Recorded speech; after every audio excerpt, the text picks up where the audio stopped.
Oi, pessoal, tudo bem? A graça e a paz do Senhor Jesus. Vamos para mais uma aula do nosso curso Apocalipse, versículo por versículo, e hoje continuaremos no capítulo 13, a partir do versículo 10.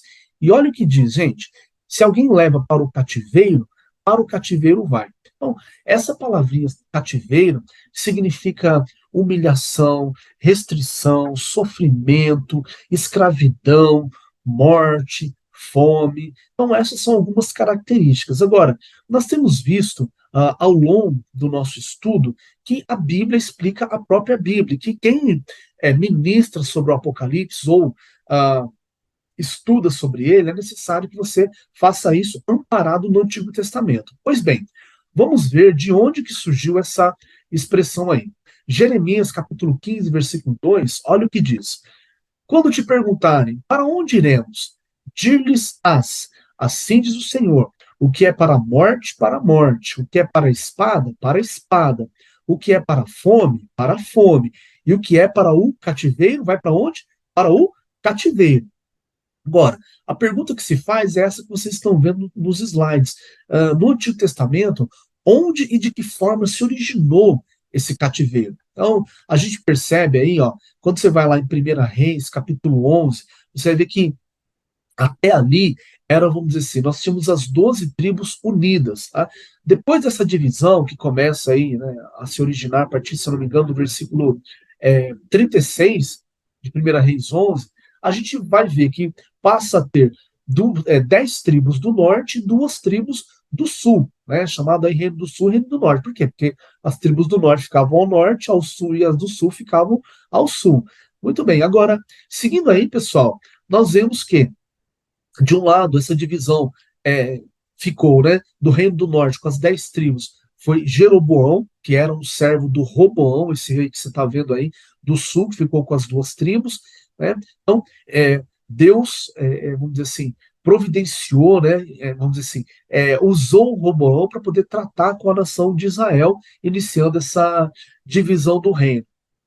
E aí tem alguns versículos, depois vocês leem, eu não vou abrir aqui, até porque não é o propósito da nossa aula. Estou mostrando isso aqui só a título de curiosidade para situar vocês. Então, em cima ali, ó, nós temos que o Reino do Norte, que foi para o cativeiro antes do Reino do Sul, em 721 a.C., ele tinha 9 dinastias, tá vendo? Teve 9 dinastias aí, famílias que se perpetuaram no poder, enquanto que o Reino do Sul só teve uma dinastia, tá?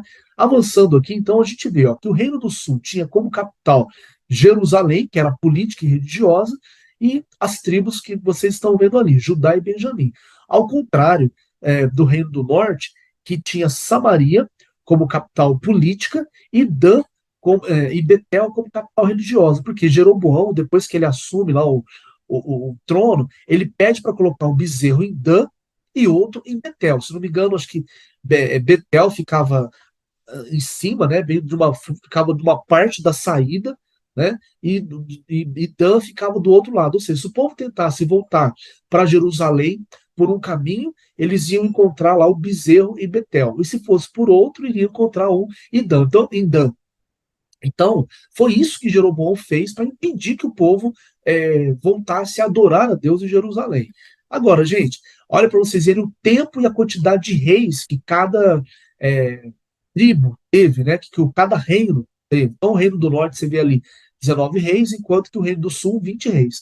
Um foi para o cativeiro assírio, em 721, conforme eu já tinha dito, e o outro, Judá, que foi depois, em 586, para o cativeiro babilônico, retornando 70 anos depois. Ao contrário que Israel ficou, né, ele foi destruído enquanto nação. Aí tem os versículos, vocês leiam também depois. E aí, mais uma curiosidade para nós em relação ao cativeiro, ó, Judá e Benjamim, que foram depois, eles saíram, olha para você ver nesse mapa, de Jerusalém até a Babilônia. Tá vendo? Você está vendo ali, tá até uma setinha destacando. E aí, pessoal, só eles andaram ou viajaram aproximadamente 1.408 quilômetros. Foi de sofrimento, de escravidão, e aí vocês verem o tempo que eles viajaram, tem o texto de Esdras aí, que também está nesse contexto. Depois vocês verifiquem. Então, por isso que eu comentei, cativeiro é sofrimento de É sinônimo, aliás, gente, de sofrimento, de morte, que muitos morreram antes de ir para o cativeiro, outros morreram durante, tá? É sinônimo de humilhação, que o rei que estava no trono lá, salvo engano aqui, o Zedequias, ele foi humilhado, os filhos dele foram mortos, e por aí vai. Beleza. Tudo isso fez com que Deus levantasse profetas para poder exortar o povo de Israel. Então nós temos os profetas que ministraram para o reino do norte e para o reino do sul. Nós temos aqueles que foram antes e depois do cativeiro. Por isso você está vendo ali embaixo. Profetas pós-cativeiro de Judá. Então você tem o Ageu, que está participando ali, o Zacarias e o Malaquias, tá vendo? Então aquele contexto de oferta lá está se referindo ali também a a reconstrução do templo, que o povo deveria semear e tal, etc, etc. Hoje, meu irmão, quando se fala de construção do templo, nós temos que semear também, para construir a casa de Deus, né? De repente a igreja está ampliando, né? Está indo para outro lugar, comprou um terreno, está indo para lá.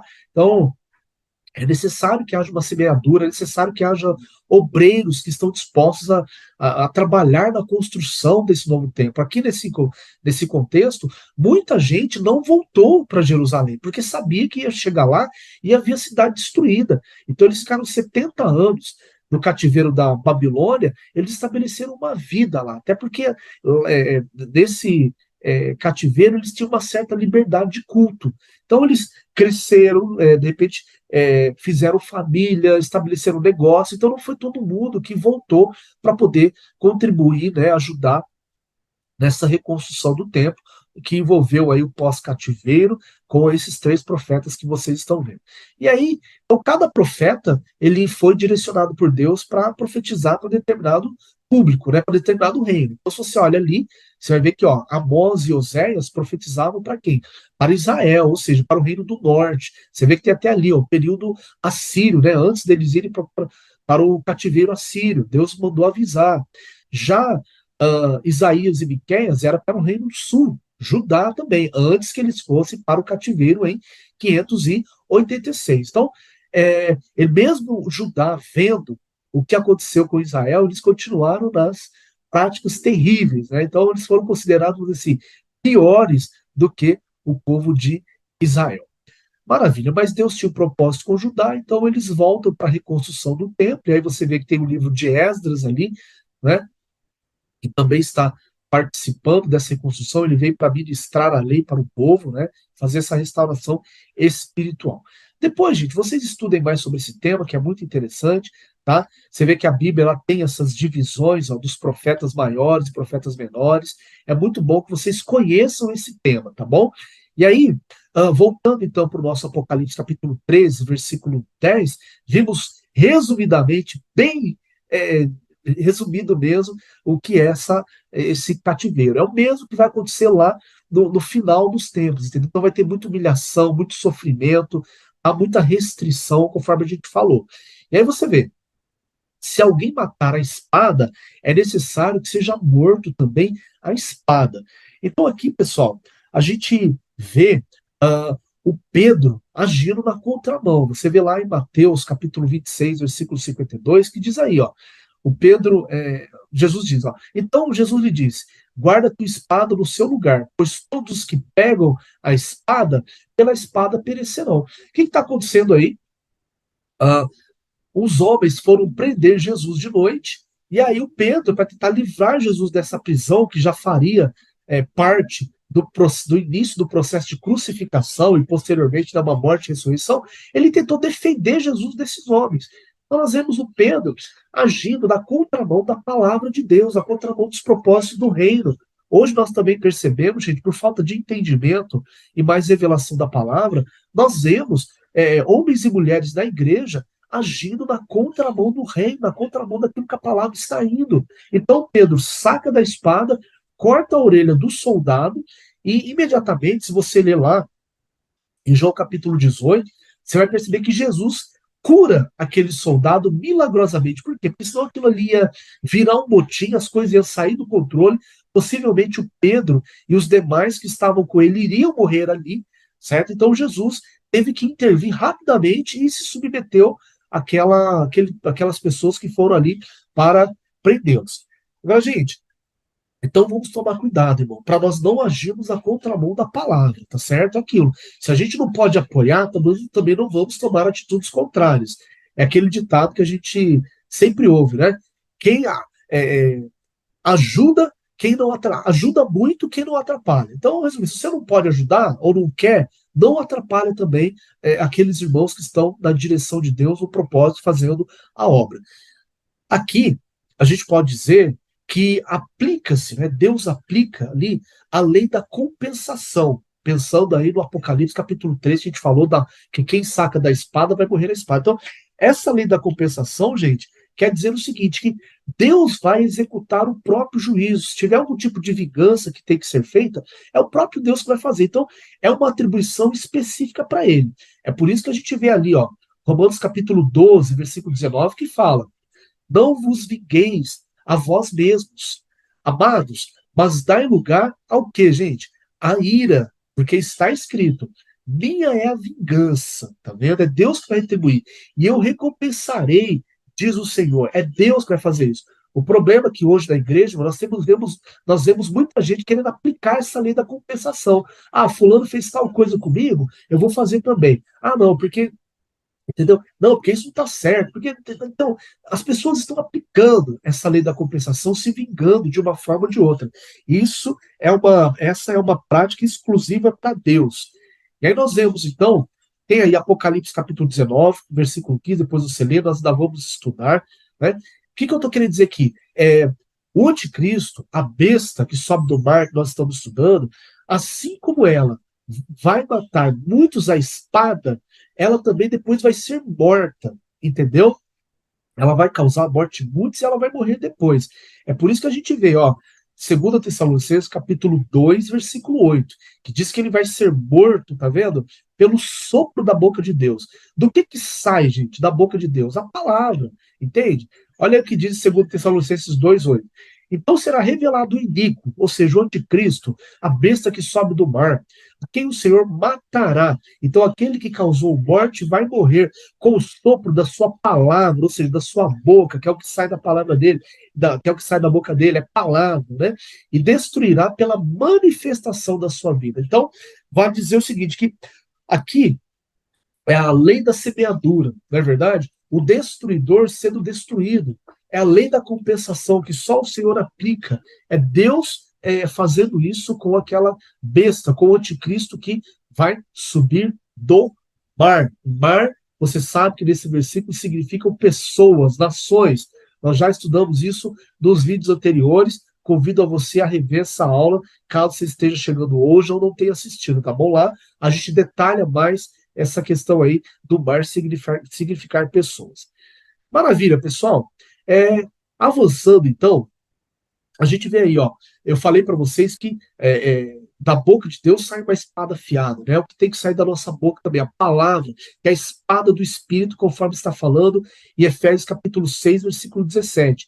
E eu disse agora há pouco também que isso é fruto, claro, dentre outros motivos, da lei da semeadura. Então, todos, não só o anticristo, mas todos que matarem vão morrer depois. Provérbios capítulo 12, versículo 14 diz que o que as mãos do homem fizerem, isso ele receberá. O que eu e você fazemos é o que nós vamos colher, irmão. Então, quanto mais você semeia, quanto mais a gente. Quando eu falo semear, não só em questão financeira, mas do que a gente puder semear, seja o amor, seja a compreensão, aquilo que a gente puder semear, isso nós vamos colher. Né? Quando você ajuda alguém a arrumar um emprego, quando você estiver na mesma situação, alguém vai te ajudar também, porque Deus é justo, Deus é fiel, a palavra dele não volta vazia. E aí, ó, Gálatas capítulo 6, versículo 7, gente, diz: de Deus não se zomba, tá vendo aí, ó? Não se deixe enganar.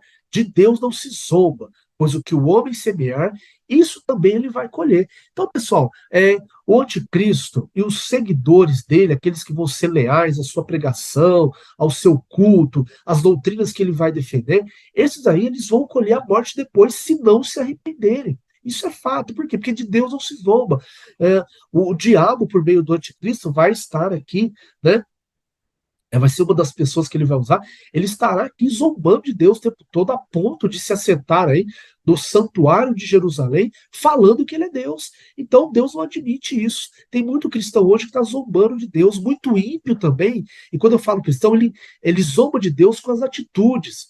Entende? Deus está falando, olha, não faz isso, não faz aquilo, entendeu? E a pessoa está zombando ali, de uma forma ou de outra a gente vai colher isso, tá? E os ímpios que estão falando contra a igreja, que estão se levantando contra ela, vão colher também. Então, ímpio, para você que talvez não saiba, é aqueles que não se entregaram para Jesus Cristo ainda. E se de repente você que está aqui ainda não fez isso, você é um ímpio. A Bíblia fala em Tiago, capítulo 4, versículo 4, que aqueles que são amigos do mundo são inimigos de Deus, conforme eu falei na aula anterior. Então não sou eu que estou dizendo, é a Bíblia. Só estou reproduzindo isso. E aí você, por conta disso, às vezes tem falado contra a igreja do Senhor, tem falado contra os evangélicos, tem se levantado, né, para tentar derrubar ou se levantado contra. Então o conselho que eu te dou é, olha, não faça isso. Se você não pode ajudar a igreja, também não se levante contra ela, porque ela existe já há um longo tempo, né, desde de cerca de 2.000 anos atrás, ela vai continuar existindo, já muitos se levantaram contra ela ao longo da história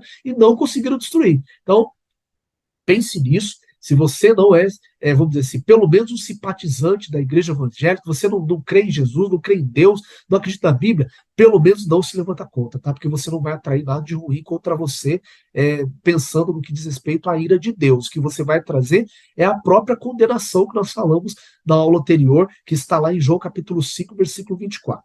Pois bem, feito aí esse parênteses, né, voltemos para Apocalipse capítulo 13, versículo 10, que a gente vê aí, ó, que fala, é necessário, né, que aquele que seja, é necessário que seja morto a espada, quem matar a espada.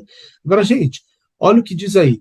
Aqui está a perseverança. Perseverança de quem? De quem? Dos santos. Então, ó, quando a gente vai para o texto original, aí, do grego, a palavrinha perseverança, de Apocalipse 13, 10, tem significado de constância, tá? Hoje que nós temos muito na igreja, infelizmente, são pessoas inconstantes, gente. Elas começam e param. Seja porque o homem falou alguma coisa contra elas, ou fez, e aí ela joga a culpa em Deus. Irmão, Deus não tem culpa se o homem fez alguma coisa contra você, então não abandone a obra, vai fazer de uma outra forma, ore, se for o caso, para que você mude de igreja, ou, enfim, não fique parado porque o homem fez algo contra você, né?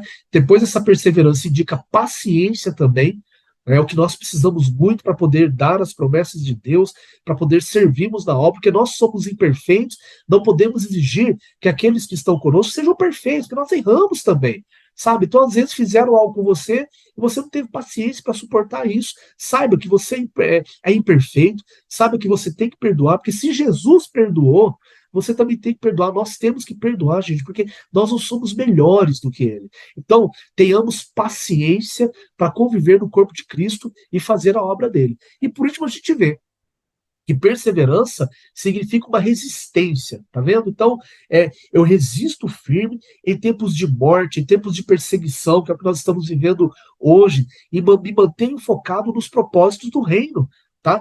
Então, a resistência, ela é muito importante, sabe? Tem pessoas que são resistentes para várias coisas, né? Para o frio, para o calor, para isso, para aquilo. Agora, para ficar firme, resistindo os ataques do diabo, contra ele, da obra de Deus, ele não fica. Ou para resistir firme contra aquilo que os homens estão fazendo contra ele na igreja, ele não fica.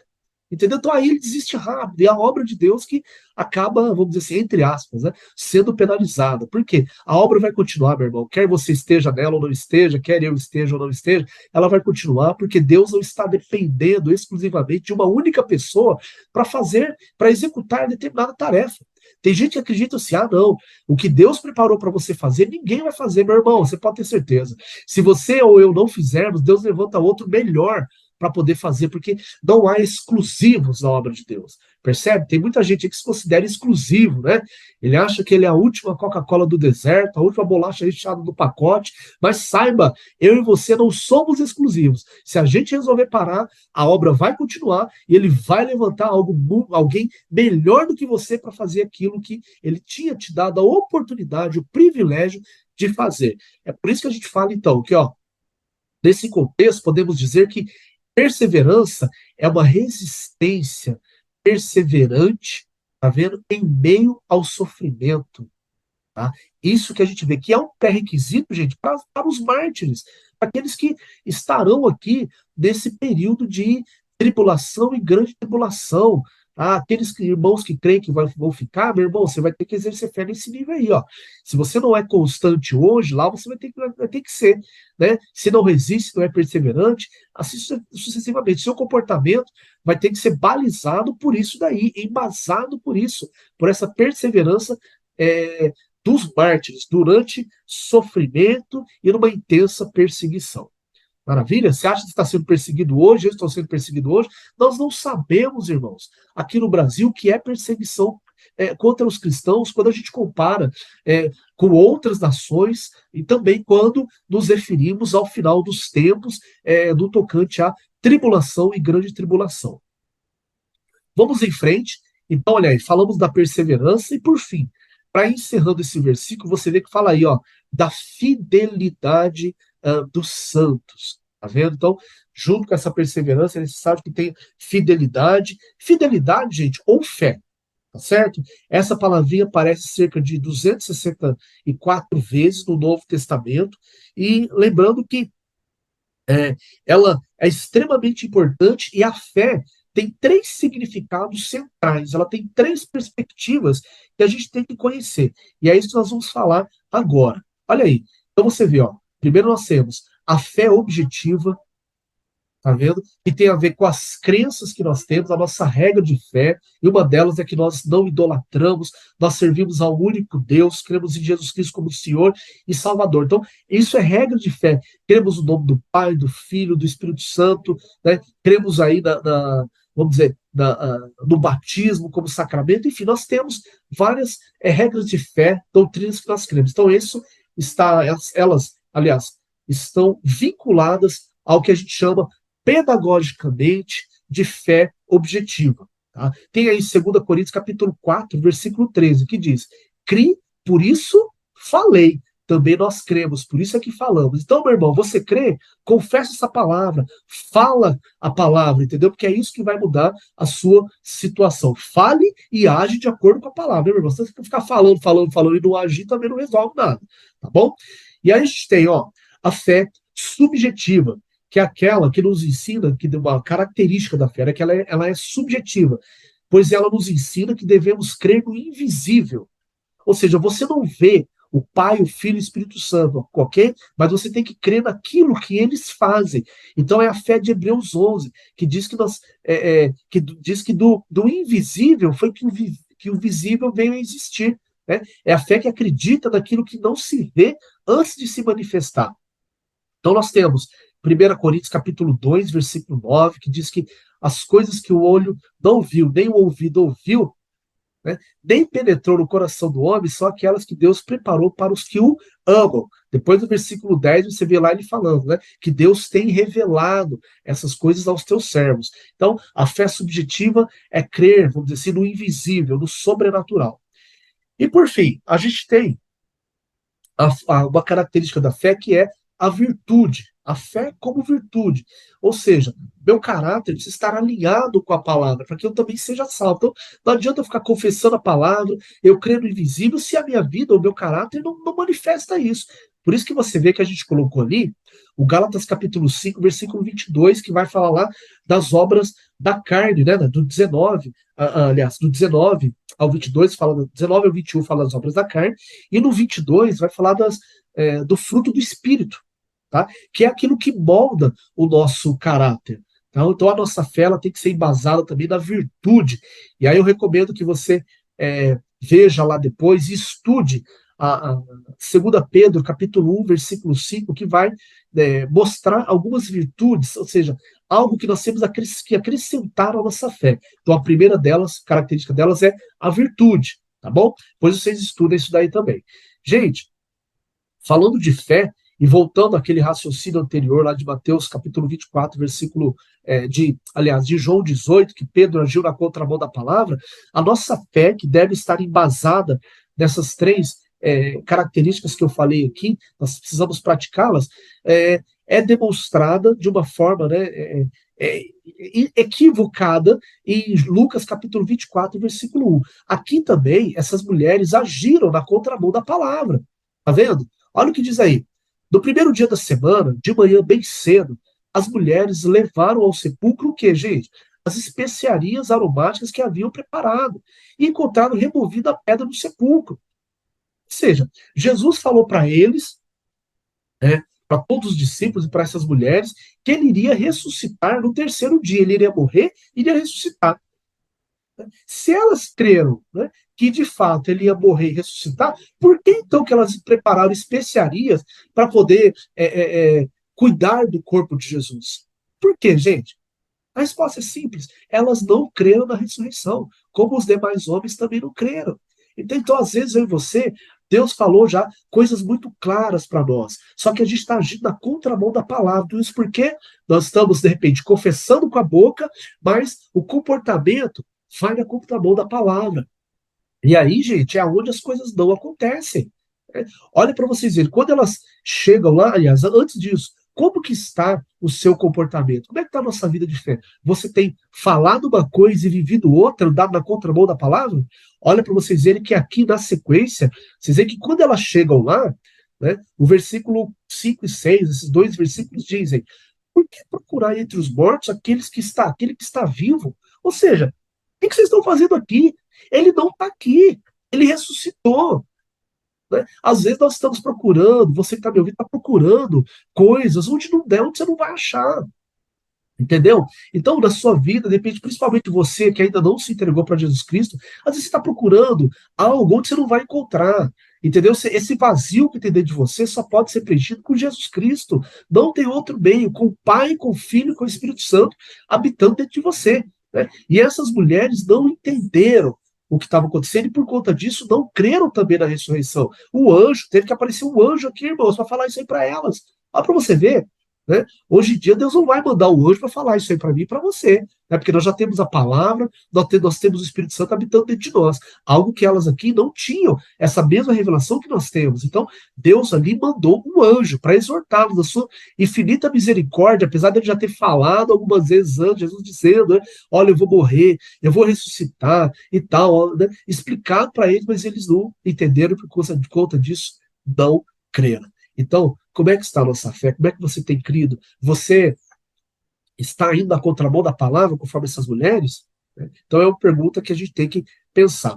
Gente, vou finalizar a aula por aqui, né? E aí a gente faz aquele convite especial para você que ainda não entregou a sua vida para Jesus Cristo. É indispensável que você creia em João capítulo 14, versículo 6, tá vendo? Jesus Cristo é o caminho, a verdade e a vida. Ninguém veio ao Pai senão por ele. E Atos capítulo 4, versículo 12, que nenhum outro nome há em cima dos céus ou embaixo da terra dado entre os homens pelo qual devemos ser salvos. Então, você, de repente, está procurando outro nome para te salvar. Uma outra pessoa, de repente você está querendo que, todos os caminhos levam a Deus, e não é isso. A gente acabou de ler aí, ó. Jesus Cristo é o único caminho, a verdade e a vida, não tem outro. Então você precisa entregar a sua vida para Jesus Cristo. Como é que você faz isso? Procure uma igreja evangélica mais próxima da sua casa e diga para aqueles irmãos que estarão lá que você quer entregar sua vida para Jesus, que você cansou de procurar coisas onde você não vai encontrar. E o pior, às vezes, procurando lugar errado, você também vai encontrar coisa errada. Entendeu? Isso pode acontecer na tua vida. Você vai arrumar problema aonde não existe problema para você. Por quê? Porque você foi procurar algo no lugar errado. Então você procure o líder espiritual ou os irmãos que estarão ali. Caso você não queira ir à igreja, vá numa célula ou num culto nos lares. Enfim, que as igrejas evangélicas fazem muito isso. Essas reuniões. Então você vai ali, começa a estudar a palavra de Deus, começa a entender a palavra, entrega a sua vida para Jesus Cristo para que você seja salvo e não enfrente esse período de tribulação e grande tribulação. Tudo bem? Então, que Deus abençoe você. Então, faça isso, tá? Procure uma igreja e entregue a sua vida para Jesus Cristo. E você, meu irmão, que está me ouvindo aqui, olha, nós precisamos ir cada vez mais alinhando a nossa fé, né? Alinhando com a palavra de Deus, porque a Bíblia diz que o justo viverá pela fé. Você tem todos esses versículos aí, ó. falando a mesma coisa, Abacuque 2:4, Gálatas 3:11, Romanos 1:17, e o Hebreus 10:38 vai falar, né, que nós não somos daqueles, um pouquinho antes de falar que nós não somos daqueles que retrocedem, ele fala que o justo viverá pela fé. O 10:39 que fala isso, que nós não retrocedemos para a perdição, mas nós seguimos em frente para a conservação da alma. Então, como é que está a sua fé, meu irmão? Seja no ministério, seja na sua vida profissional, na sua vida pessoal, você tem agido, ou eu, temos agido na contramão da palavra? A gente sabe o que Deus falou, isso tem testificado, mas por algum motivo nós estamos agindo na contramão da palavra. Você tem agido com fé, com base nas suas confissões, com base nas revelações que você tem da Bíblia Sagrada. Enfim, vamos pensar nisso, gente. Vamos nos alinhar, porque a nossa fé tem deficiências que precisam ser trabalhadas. Lembrando que nós estamos num processo de salvação. Entendeu? Filipenses 2:12 diz: desenvolvei com temor e tremor a vossa salvação. Então, nesse processo de salvação e de santificação da nossa alma, a gente falha na fé muitas vezes. Então, precisamos é, nos identificar, né, ver o que nós estamos fazendo errado, né, e para poder melhorar, tá? Para que essas deficiências da nossa fé não possam nos continuar nos atrapalhando. Né? Precisamos viver aí uma melhoria contínua. Muito bem? Tá tudo certo por aqui, até aqui? Beleza, então, gente. Fiquem na paz do Senhor Jesus. Muito obrigado por estar conosco aqui em mais essa videoaula. Que Deus continue fortalecendo vocês. Né? Vamos pedir cada vez mais sabedoria para Ele, para que a gente possa continuar conhecendo e prosseguindo em conhecer ao Senhor. Amém? Fiquem na paz do Senhor Jesus. Um abraço e até o próximo vídeo. Fiquem com Deus, gente. Obrigado.